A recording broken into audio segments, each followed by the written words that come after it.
যে এখন সে আলাস।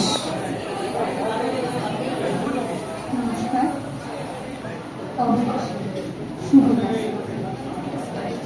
ছাত্র পড়ানোয় অবনীশ্বরের খ্যাতি ছিল। দূর দূর থেকে ছাত্ররা আসতো অবনীশ্বরের কাছে অঙ্ক, ফিজিক্স, কেমিস্ট্রি পড়ত। উজ্জ্বল গৌর বর্ণ, দীর্ঘ নাসা, পৌরাণিক যুগের ব্রাহ্মণের মতো দৈব চেহারা ছিল অবনীশ্বরের। পরনে একটা ধুতি আর খালি গায়ে একটা চ্যালেঞ্জানো চাদর, গলায় ধপধপে পড়তেন। ভারী সুন্দর ছিলেন অবনীশ্বর। অবনীশ্বরের হাতে পড়ে কত ছাত্র যে জীবনের চলার পথকে সুগম করে তুলতে পেরেছিল তার চিরস্থায়ী। একদিন দাদার হাত ধরে গিয়ে ভর্তি হলাম অবনীশ্বরের ভাঙা ঘরে ক্লাসে। আমাকে দেখেই বললেন, বাহ, তুই তো বেশ লম্বা রে। লম্বা লোকেরা বুদ্ধিমান হয়, বেটেরাও হয়, তবে বেটেদের গাঁটে গাঁটে বদ বুদ্ধি, বুঝলি? বলেই হো হো করে এসে উঠলেন। খালি গায়ে ধুতি পরা অবনীশ্বর। বিয়ে খাওয়া বলে একাই থাকতেন অবনীশ্বর। নিজে রান্না করে খেতেন। পাণ্ডিত্যের জন্য খ্যাতি ছিল, কিন্তু খ্যাতি অখ্যাতির কোনো তোয়াক্কা কোনোদিনই করতেন না। বলতেন, যার যা কাজ সেটা ঠিক মতো করাটাই ধর্ম। কাজের কাজ ছায়া দেওয়া, ফুল ফল দেওয়া, মৌমাছির কাজ মধু জমা, আর আমার কাজ ছাত্রগুলোকে মানুষ করে তোলা। ফিজিক্স আর অঙ্কের ফাঁকে ফোকরে অবনীশ্বর কত গল্প করতেন। বলতেন দেশ বিদেশের বড় বড় মনীষীদের কথা, তাদের জীবনের নানা ওঠাপড়ার গল্প।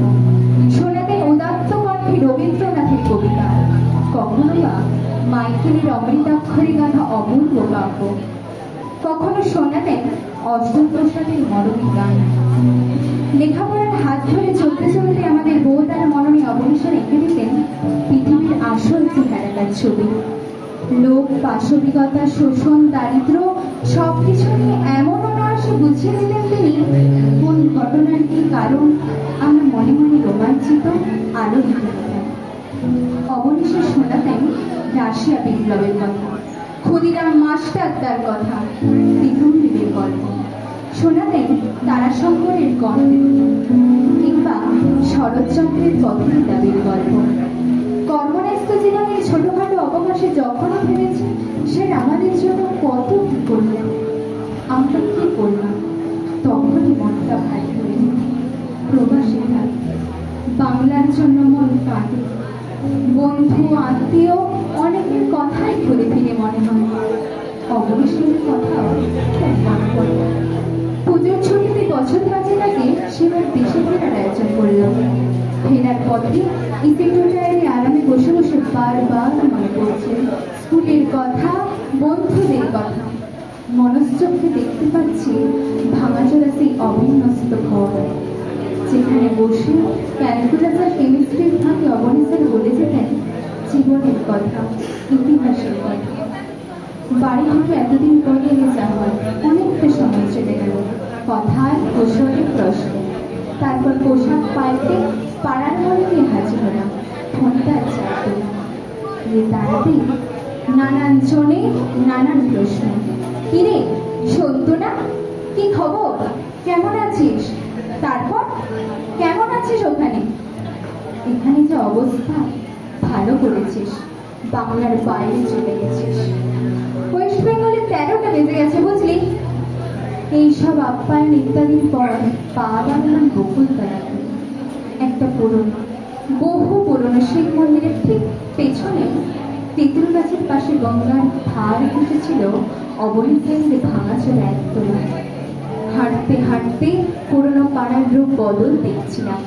মন ঘুরতেই অবাক, এ কি, তেঁতুল গাছটা নেই তো?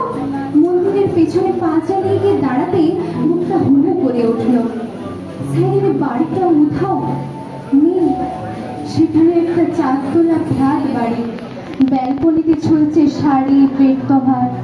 পাশে আর একটা ওই রকমই বাড়ি। নদীর পাড় ঘেঁষে নতুন রাস্তা হয়েছে।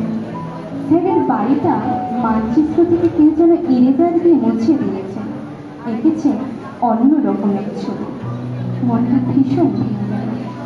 গঙ্গার পাড় ঘেঁষে নতুন রাস্তা, সেখানে গিয়ে দাঁড়ালাম একা। মনের ভেতরে নানান প্রশ্নের ছক। কোথায় গেলেন অবনীশের? কি হলো তার সেই ভাঙাচোরা চিহ্ন বাড়িটা, যা আমাদের কাছে মন্দির মসজিদের চেয়েও বড়? ছেলেবেলার বন্ধু অপূর্বের সঙ্গে দেখা হলো। আমাকে দেখে ভাবিতে দাঁড়ালো। শুনতো না? কি রে, কি খবর? কতদিন পর দেখলাম তোকে, কেমন আছিস?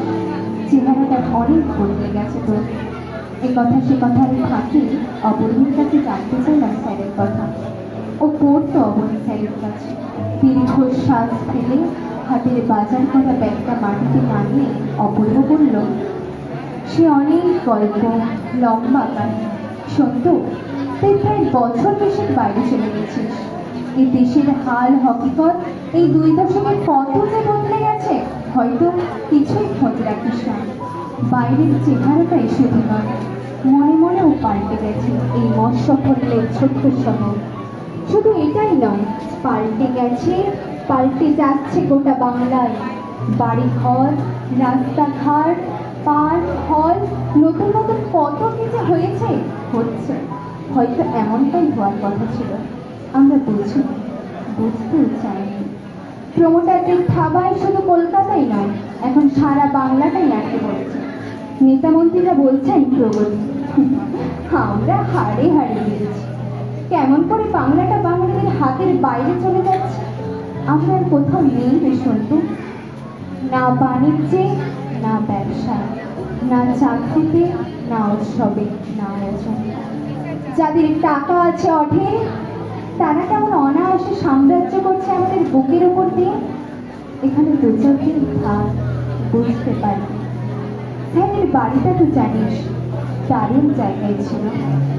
এই গঙ্গার পাড়, চারিদিক খোলা, এমন লোভনীয় জমি, লোক তো হবে। একসময় শুরু হলো স্যারের জমিটা কিনে নেওয়ার জন্য চাপাচাপি। স্যারকে তো জানিস, এক কথাই না বলে দিয়েছিলেন।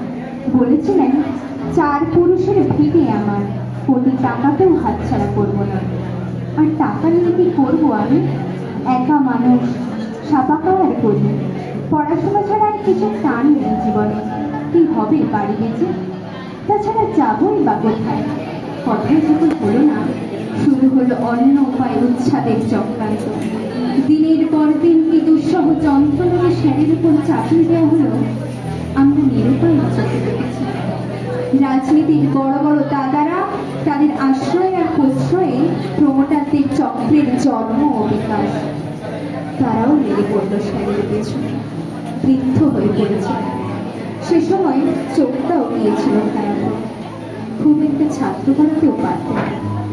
শরীরটাও ভেঙে পড়েছিল। একদিন আমাকে ডেকে দিচ্ছিলেন, বলেছিলেন, আমি তো তোমাদের জন্য কিছুই করিনি। আমাকে উচ্ছেদ করে তাড়িয়ে দিতে চাইছে একজন অর্থলোভী পিশাচ। তোমরা আমার ছাত্ররা কি পারো না একটু রুখে দাঁড়াতে? স্যার বলছিলেন আর কাঁদছিলেন।